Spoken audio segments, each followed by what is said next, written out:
All right, man. Snoop Dogg apologizes to Eminem for some comments he made a while ago. Let's talk about it. Check out the music entertainment playlist, share the video, subscribe to the channel. We're gonna call him apology dog in a minute. Snoop the apology dog. Snoopy. Snoopy the apology dog, man. And like I said before, it is what it is, man. He corporate and he gotta apologize. Sometimes he forget he corporate. So, you can't talk about, Eminem, people that look like Eminem. Says Snoop Dogg caused a stir in the house of Dr. Dre last year when he said Eminem isn't his top 10, explaining how shady he is and hot in the streets. It's true. Like, dude, you gotta understand, man. A lot of them dudes, like Method Man said, he didn't think the 90s was the golden era of rap, right? He just said that not too long ago.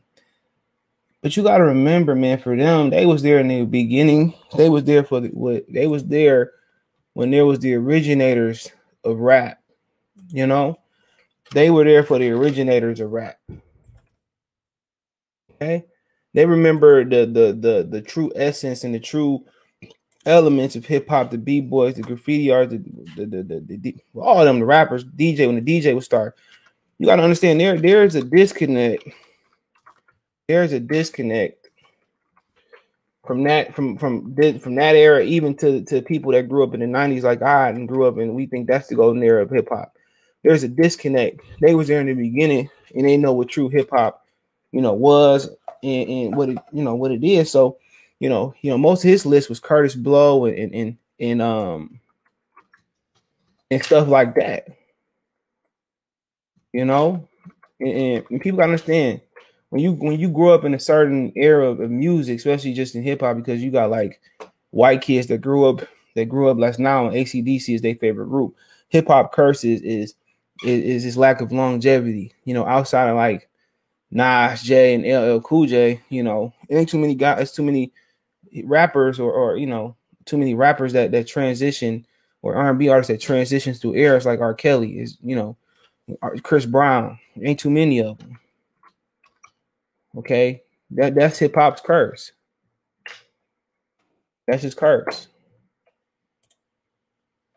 That's his curse, and we got to figure out how to get that longevity in hip hop. You could be cool Tuesday, and by Saturday, man, the sound and change, and hip hop sounds change drastically. The first word in hip hop is hip. You got to be hip, and that's the biggest downfall. But also his favorite rappers like Curtis Blow. His name used to be what they say, Snoop Rock. So people got to understand that too, man. And to me, Eminem, when he was going, he was a great rapper. But at some point, I think a great rapper, is just not judged by his pinnacle, by his peak, by his climax. I think at one point you could look back on his music and it's timeless. Eminem don't have no timeless music. Other than, a couple songs like maybe Still Dre is one, but his music isn't timeless. When you listen to Outkast, they dropped it today, it still will be fire. You know what I'm saying? You look at some of Jay-Z stuff, if Reasonable Doubt dropped in 2010, it'll still be fire. But he says, Eminem, he rapped on Zeus, that shit probably was true. I remember somebody was in the gym when Rap God come out, oh man, you gotta hear Rap God, you gotta hear Rap God. I'm like, man, let me listen to this shit, man. Trash. I'm like, this shit sounds like a video game beef. He went at Snoop. As far as squashing the beef, I'm used to people knocking me, but just not in my camp. I'm diplomatic because I'm trying to be. The last thing I need is Snoop dogging me. Man, dog, you was like a god to me. Man, not really. I had dog backwards, but Eminem Zeus. I'm Zeus. So, okay. So, some time has passed from all of that. And this morning on the Breakfast Club, Snoop expressed remark about starting to get with Eminem. He said, "Whoa, man, I love Eminem. The thing is, we love hip hop so much. We competitive. We battle rappers. So that's supposed to trigger that in him. But we brothers and we family, so we learn to appreciate each other for what we do, and what we had our own little conversation about the respect we have for each other and the way we need to talk in public about each other. I feel like I was out of pocket. I apologize to him and let him know I'm just bettering myself. I made mistakes and I ain't perfect. I'm Snoop Dogg." So my thing is this, bro. This nigga apologize, man. Just be Disney, bro. Just be Disney. Apologize for everything. You know, I understand they supposed to be, and probably Dr. Dre called them, y'all supposed to be family, this, that, and the third. But if you feel that way about them, fuck it. You know, if you feel that way about somebody, forget it. It is what it is. You ain't that good to me. And a lot of people having that, they have that, they share that. At the time, it was like he was something different, something we never heard. It was a Beastie Boy with a more urban twist. Like, man, this shit hard. But then after time go by, his music aged like bananas. You know, you're like, man, I can't, you know, and that's why he pulled out that because he was originally supposed to Eminem. He was originally supposed to be the one that was battling DMX, and that's why he pulled out. Nigga, listen to his playlist, like, man, I'm gonna get slaughtered. He said, man, I'm gonna get slaughtered. Like, man, he gonna dog me. What did I get myself into? But you know, that's that. You know, there's other artists who music ain't really evolved with the core. That's not timeless. Most people music isn't timeless. You know, like you can play Shook Ones, you can drop Shook Ones today. That's still gonna have a mega hit. Quiet Storm. You know, some, and a lot about it is not just about the artist. Sometimes it's the production too.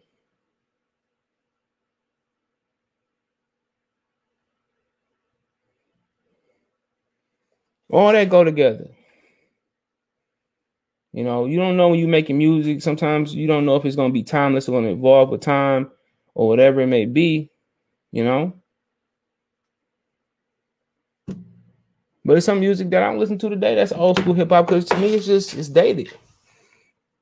No, I'm not going to get into the music, but that is what it is. But that's him. I'm not mad at Snoop apologized publicly. It is what it is. He did go a little bit hard on him, but I agree. Like, man, after a while, I think Eminem was the greatest thing since sliced bread. You know, in the early 2000s, it was him, Ludacris. Before the trap era, it was him. Like, the last one I liked was the Eminem Show. After that, I didn't buy no more. It was nothing personal to him. It's just like time had evolved in my internal hip hop clock. It had already evolved. That was like middle school, but like he didn't really evolve like Ludacris did for me. Like, yeah, 2002 was the last time I that was the last one I bought. You know, not saying I didn't listen to him after that, but that was the last one that I bought. And then like at the time, you're talking about like Ludacris, you know, Nelly, he kind of had his time, and then after that double album, he fell out. But like Ludacris, Outkast, they were, you know, after that time, that's kind of what I kind of, you know, they hit. You know what I'm saying? But you talking about 03, then 03, 04, 05, then Tip and them started coming in and they changed the game. We had I'm Serious, man. We should trade hip hop. I live in apartment buildings. We should trade hip hop albums. I was like, damn, who T.I.? This shit hard, dog. Boys at the trap. I'm Serious was that's when I became a T.I. fan. I didn't even know who he was. 01. And then when he come out with trap music 03. Ain't hear from him for a minute, and then he came out with trap music. Yeah, I mean, T.I. got, you know, he got one of the best discoveries in hip hop history. People not ready for that conversation. He got one. He can go like him and Jeezy got the deepest discovery in Gucci Mane, and Ross do too.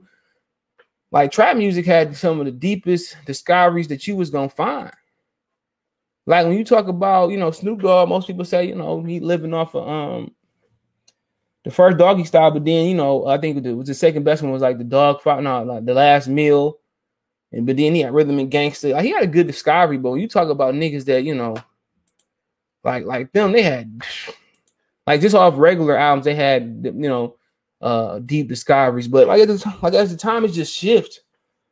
When I say Eminem dropped in 2002, like the 03 music shift.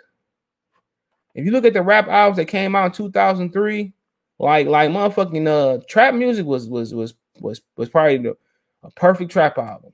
Be Easy, you don't really want it with me. that was man, that album was perfect. But you talking about rap albums in 2003. And same thing for the Wu-Tang Clan. A lot of that shit started to change like after Supreme Clientele dropped. They became, different, but 03 was different. 03 was different. You look at the albums that came out in 03. I mean, shit, I had most of these albums. Man, that's when I bought albums. You're talking about Diplomat Immunity, fire. Get Rich or Die Trying, fire. Black Album, Speaker Box, The Love Below. Even though y'all niggas don't want to admit that the Speaker Box was better. Chicken and Beer, Beg for Mercy, Stump, on Philadelphia Freeway. Played that all the way out. Obviously, trap music, MF Doom, Rest in Power. I didn't even know Gangstar dropped some, but then you got you got Killer Mike in there, Obi Trice in there, Real Names, No Gimmicks. Murphy Lee had an album in there, Fabulous had something in there. The RZA dropped something in there. Ja Rule dropped something in there. Which Ja Rule was this one? Oh, Chingy had Jackpot, Joe Budden first. Pump it up. Boom, boom, boom, boom. Yeah, Chingy, man, people didn't like that St. Louis clapback. That was in his reign. People didn't like that St. Louis sound. I like that shit. Keith Murray in there, Memphis Bleak in there. Oh yeah, that was a good time, man. It just shifted after that for me. And I'm not saying he didn't remain relevant, but his fans kept him relevant. He had You Get No Love. He had some stuff after that. After that period, but for me and my clock, it shifted. I shifted, and then I think Jeezy and Gucci Man popped their head out after that. Jeezy had those, Come Shot With Me, and he had Come Shot With Me, and then he dropped Trap or Die, and then it was he came in 05, but like he had like Come Shot With Me and like Trap or Die was like right before that, bro. Like right before he dropped that album. And like T.I. got the ball rolling. Then here come Gucci, here come Jeezy. You know what I'm saying? And then you had Jock, who had one of the greatest trap albums out there, New Jock City, and then music. And then for them, music shifted. To be honest, I know I'm babbling on, but then them music shifted. That trap era, man, like 09 was their last greatest year. And then you had that black boy, white boy movement in Atlanta that was taking over, swag surfing, and ain't I? And then music went to another strat. It went to another sound. But hey, let me know what you guys think. Check the music entertainment playlist out. Thumbs up the video, share the video, subscribe to the channel. You can find me on Twitter, Facebook, and Instagram if you want to reach out, if you want to advertise on the channel, video requests, business question, inquiry, sponsorships, or you just want to chop it up. Hit me up. After that, if you want to make a financial donation, Cash App, CJ Good 313, Venmo, CJ Good 313, PayPal link in the description. Best way to donate, share the video, subscribe to the channel, comment, hit the bell icon, or hit all notifications. Increase your chance to get notifications when I go live or drop a video. And I guess I feel a Hip Hop 101 coming pretty soon. But appreciate y'all. Check out my Hip Hop 101 playlist. We talk about various subjects and topics about rap and hip hop. Peace. R&B. Peace.